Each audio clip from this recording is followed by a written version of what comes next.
If you have ever felt awkward, clumsy, or completely out of your depth trying to navigate a night out without a drink, or even a Tuesday evening at home without a drink, I want you to hear this. You're not doing sobriety wrong, and you're not failing. You're just doing it for the first time. Today, we're talking about why getting sober means becoming a beginner again at things that you thought you already knew how to do, and why that's not a problem to fix. It's just a process of change, unfolding exactly the way it's supposed to. You're listening to How to Drink Less, and I'm your host, Adriana Cloud.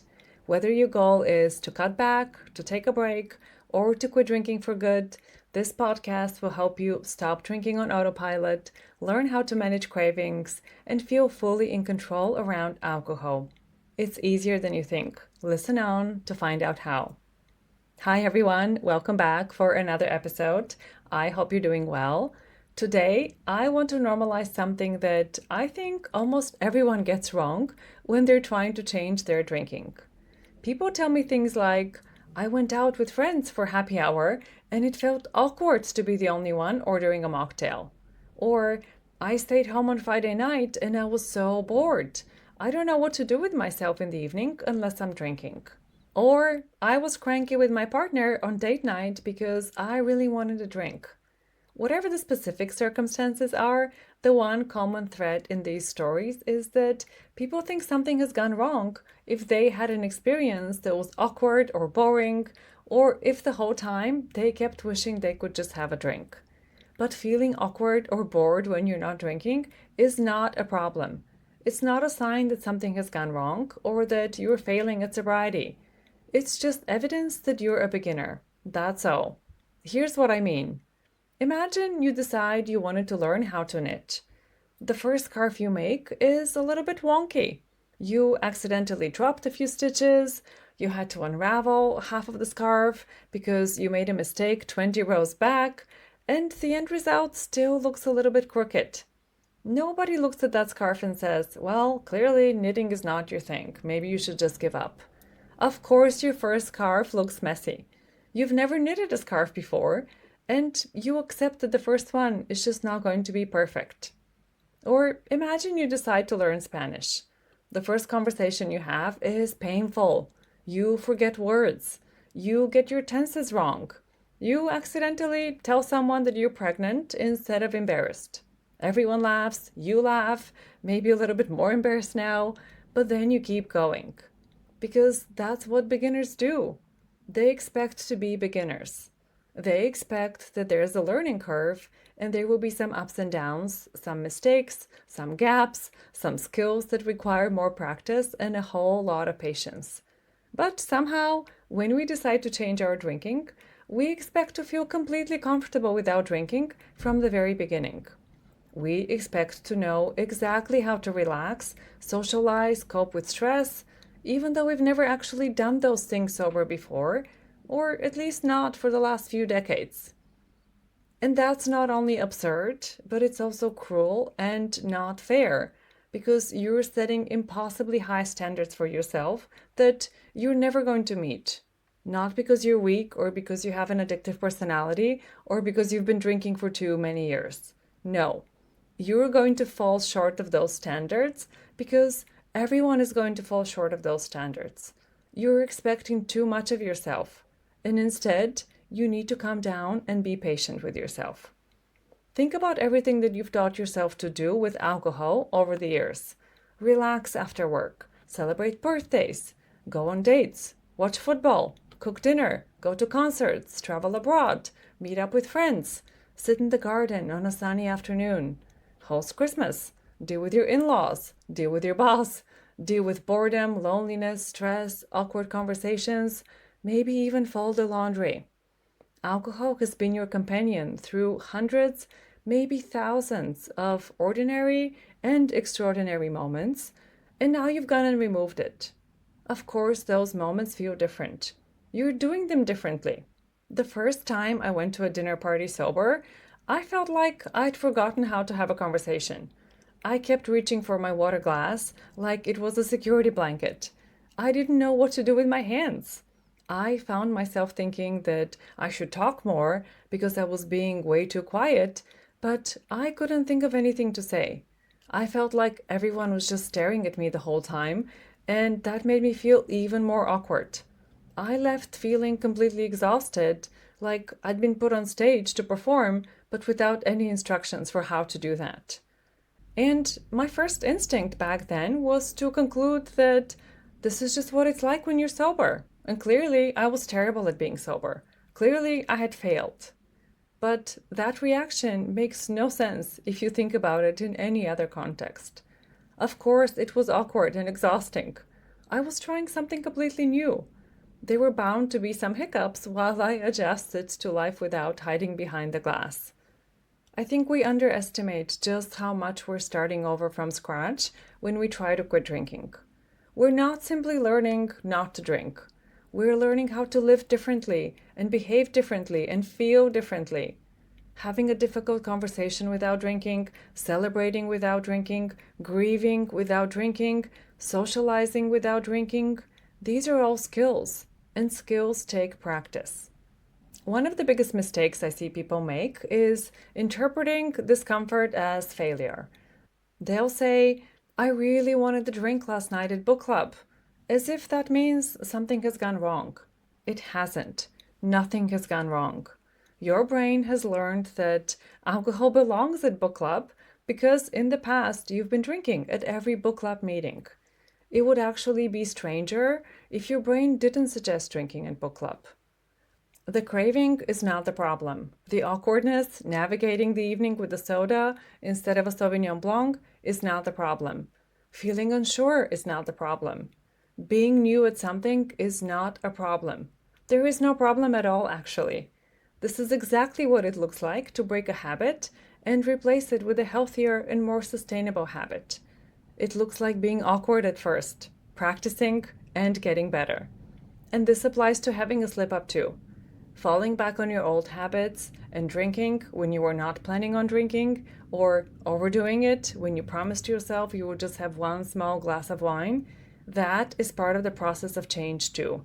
That's not a failure either. Nor is it a sign that you're hopeless and you will always struggle to control your drinking. Think back to when you first started your current job, whatever it is that you currently do. Remember how exhausting everything felt. You didn't know where anything was. You had to ask questions, and you probably messed up some things in the beginning, and you probably put your foot in your mouth and forgot to send that report to the big boss. But fast forward a few months, and now you don't even think about most of it. You do plenty of tasks automatically. You have a system for getting your work done, and you're feeling a lot more confident about the role. Remember how you got here. You practiced those tasks and asked for help and learned from feedback and practiced again until the new routines became second nature. That's how every habit works, including drinking, including sobriety. There's another trap that beginners fall into, and that's comparison. You might look at someone who's been sober for a few years. They walk into a bar without thinking twice, and they don't care that everyone else is drinking. They're genuinely happy with sparkling water. That's me, by the way. I really do not care what's in anyone else's glass, and I do love sparkling water. So you might see someone like that and you think, why can't I be like that? Well, it's because you're comparing your week 2 of sobriety to somebody else's week 132. They have practiced walking into the bar and ordering a soda hundreds of times, and now that's just what they drink. You are still learning how to do that without feeling resentful. Notice if you keep thinking, this is so hard when it comes to saying no to alcohol. Usually, the unsaid second part of that sentence is, and it shouldn't be. This is so hard and it shouldn't be. But listen, it is supposed to be hard. That's the nature of change. Everything is new until it isn't. And if it helps, maybe you can swap the language and instead of saying this is hard, just say this is different. The other thing I want to say is that the goal is not to skip the beginner phase. You can't. There is no shortcut that gets you straight to expert level sober socializing or sober relaxing or sober celebrating without going through the clumsy middle part first. The clumsy middle part is the process. It's not a detour from the process or a setback. This is the work. So if you're a few weeks or a few months into this and you're still finding certain things challenging to do sober, that doesn't mean that you're doing it wrong or that it's not going to get easier.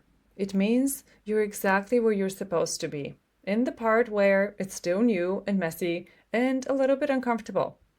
One of the kindest things you can do for yourself is to stop expecting perfection while you're still practicing how to be sober. Just keep showing up, stay curious, learn, try again. That's it. One day, you will go to dinner and not even think about ordering wine. One day, you will celebrate a birthday without champagne and without feeling deprived.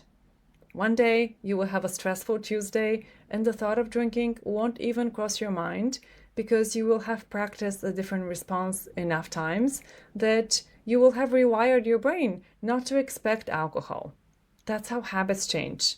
Not through immediate ease or perfection, but through repetition until the things that used to feel impossibly difficult to do sober are now just ordinary. That's just who you are now. One of my favorite things about coaching is watching this happen in real time with my clients. When we first start working together, they will share about awkward evenings out and times when they had FOMO and felt excluded or annoyed.